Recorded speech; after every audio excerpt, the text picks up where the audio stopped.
I'm just hoping this one doesn't go to my head.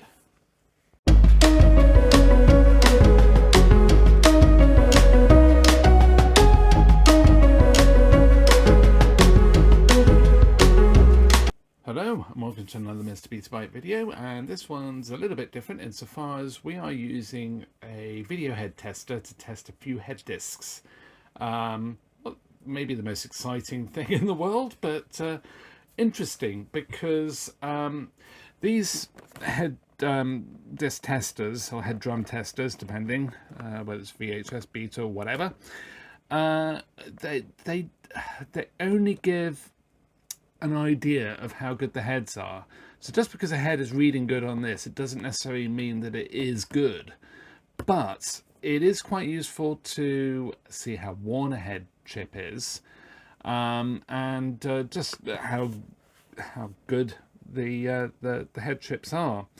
So I have this Konig VHT5556V. This is actually the VHS version of this head tester. There's a VHT5550B, which is the Betamax one, which I would have loved, but try finding one of those. I'm sure they do come up from time to time. I bought this ages ago, and no doubt you've seen this a few times on videos where I've tested heads just to see how good they are. But I wanted to document what these are like testing Betamax heads. And the thing with these, how they work, is they put a frequency, I believe it's, I think it says in the manual, let's have a look. So it puts a frequency of about a meg across the head chip. And you can see here that this manual is for both the V and the B, the 56 and the 60, 5560. I said 5550. Apologies for that. But yeah, you can see the differences in values there between the different heads, and also the variance depending on what the machine offered in facilities. So, for example, long play may well have a different inductance to standard or older video heads. It just depends on the technology. Now, I will say, I did consider sending this in, but I have a feeling probably it might have expired, so I won't be doing that. There's also this curious bit of metal which I can't seem to see where that goes, and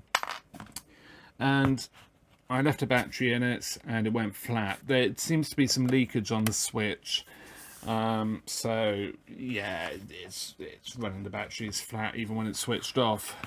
So let's get into it. It's a little press down here, and then you have to sort of manipulate it just to get it off there. I have the switch is actually was quite intermittent. I don't think this has been used from new, and as a result the contacts were not that great, so I have just cleaned those, and yeah, let's pop the battery in.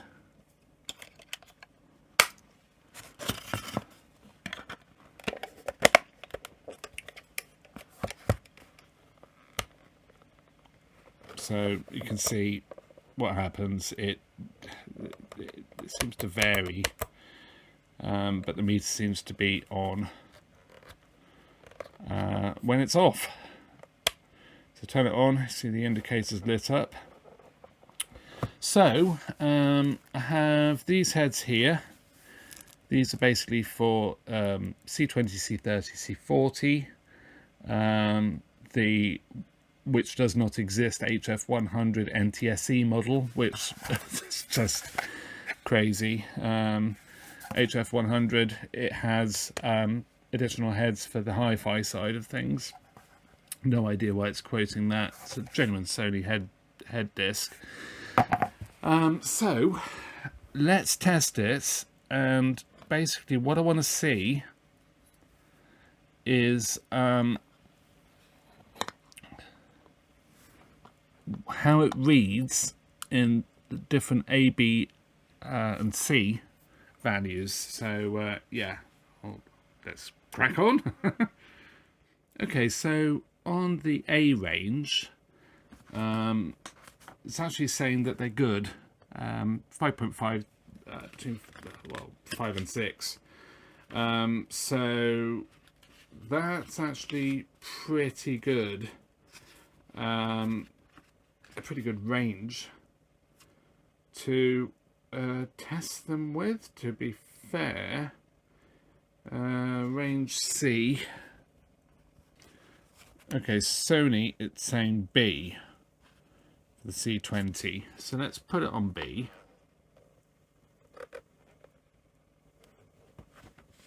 To be fair,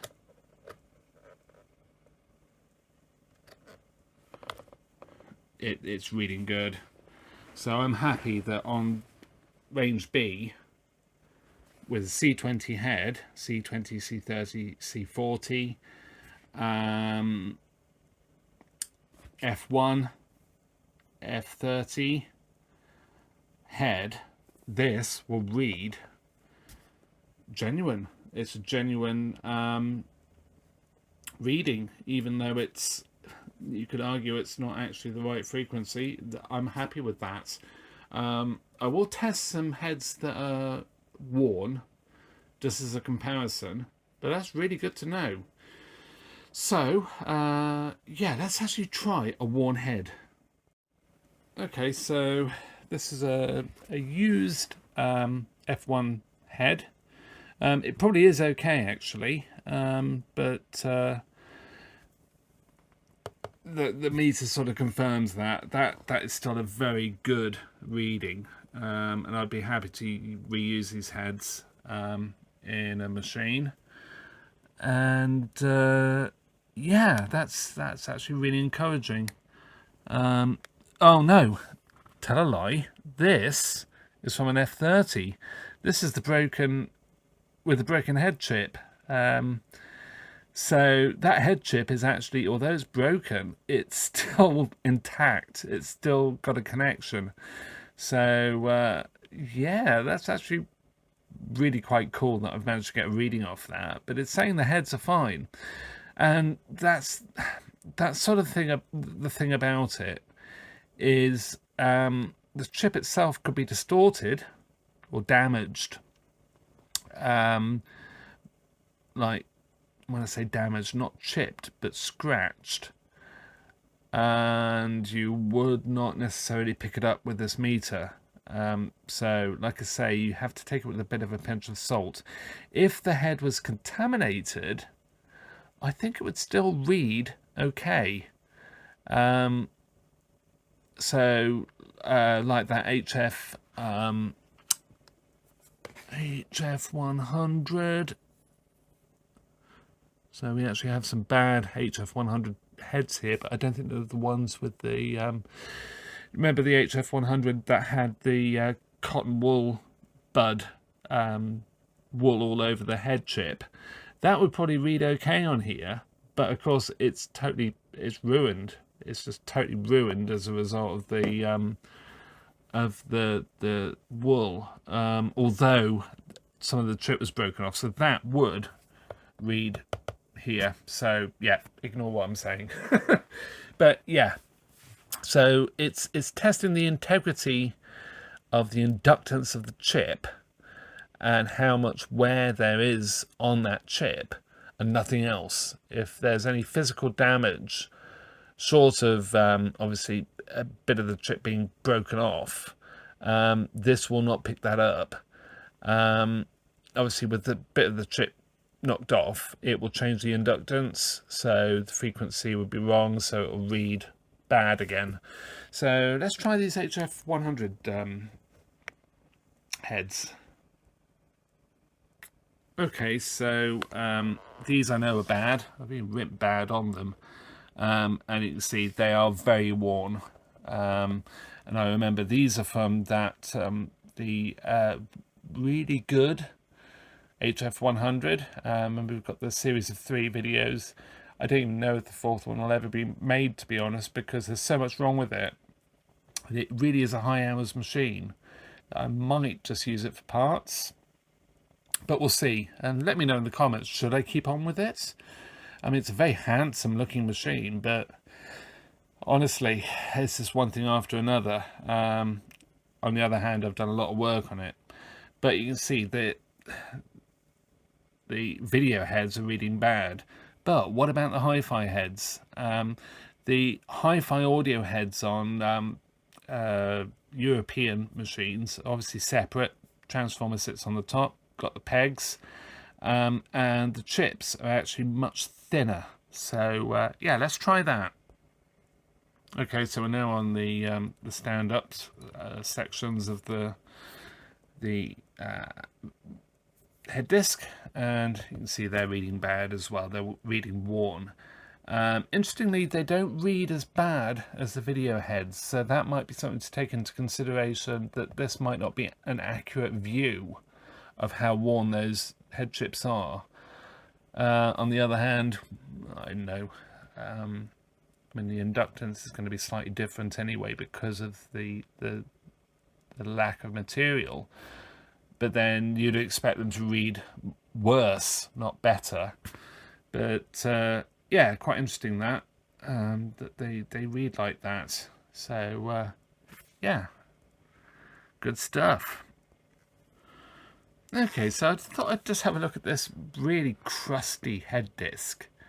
I mean, this head disc is just so bad. But if you look at the meter, it reckons the heads are not that terrible.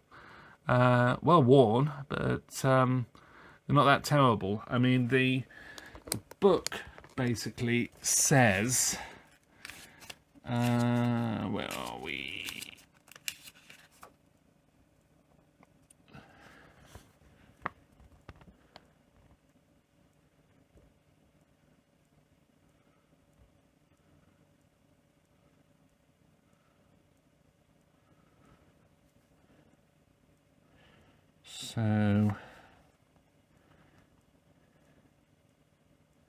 So good heads are in the range of 3 to 6. So 3 to 6. I mean, they're reading as being okay. Let's just try one of the other chip.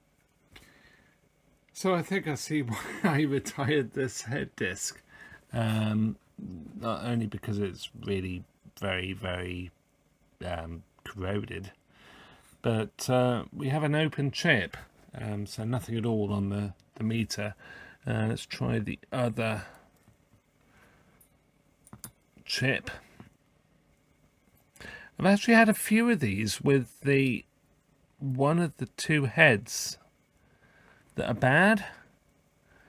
I actually bought a really nice C9 that had, yeah, that one's reading 3, below 3, so quite a bit of wear there. But the one chip is open circuit, and yeah, I had a servo fault, and it's on the channel anyway. Have a look for it. But yeah, it had really, really good heads, but one of the head chips on the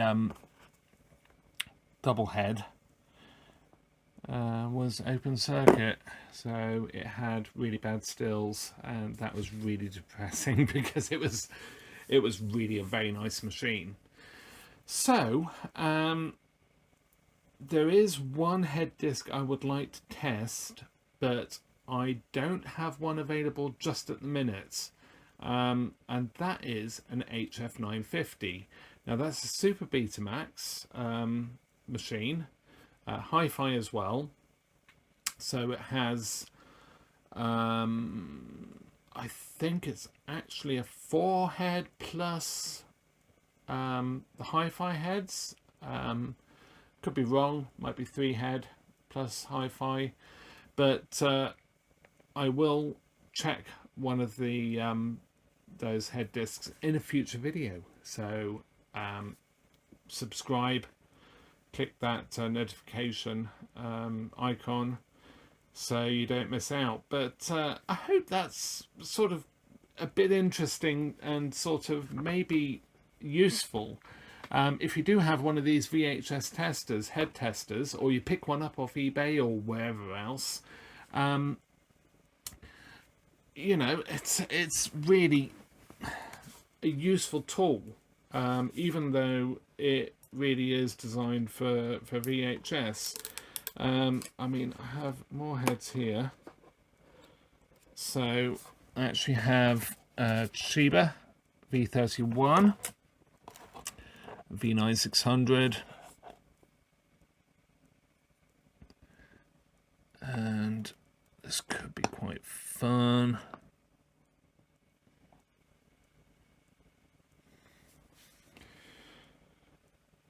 So you can see with the V31, 33, 9600 head disc, pretty much the same thing. On B range, it's actually reading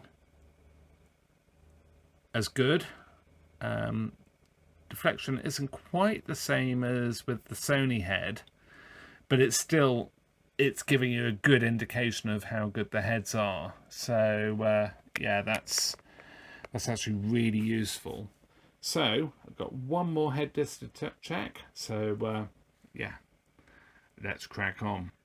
So final head disc is a C5, C6, C7. So first gen Sony head disc. Tell by the thickness of the disc itself. So let's see how these read, and I'm guessing they're going to be very similar, judging by the booklet as well. It just seems beta heads are pretty, well, Sony beta heads are pretty much standard. But like I said, I'll be interested to see what the super beta heads read like. So just being careful not to actually damage the head chips. Okay, so the wires on these heads are actually really very stiff. They keep trying to sort themselves out. But you can see again, sort of 5, so they read a bit lower on the B range. But yeah, if they're reading 5, then they're good. I would say down to 2, they're still well and truly serviceable. Just because they are a little bit different. Let's try them on the A range actually, see what they do. Yes, they read a bit better on the A range. C range, they read just nothing, like perfect. But I think on the B, I mean, I think I'm going to just leave this on the B. Reading 5, if they're reading 5 with this type of head disc, then they're good. This is a brand new head disc, so yeah, cool. Okay, well, I hope that was at least a little bit interesting. Definitely worth, if you find one of these meters and you're sort of doing work on these machines in this day and age, useful tool. At least gives you an idea if your head chips are good, and also if you've got an open circuit one, especially with the C9s, so that seem to get open circuit head chips on that double chip. So yeah, thank you very much for watching. Please like and subscribe as well. Really does mean so much to me, and thank you so much for everybody that has subscribed. Really means a lot. Watch back through the playlists as well. I'm trying to organize things better, so bear with me, and I do hope to sort of condense some of the longer videos in the future down to some repair tips as well. Because I've done an awful lot, but yeah, it would be really good to just have like key sections of what I'm finding as I'm working through machines, what actually does go wrong with them. So in this day and age, now they're getting so old. So with that, thank you very much for watching, and see you in another video. Bye for now.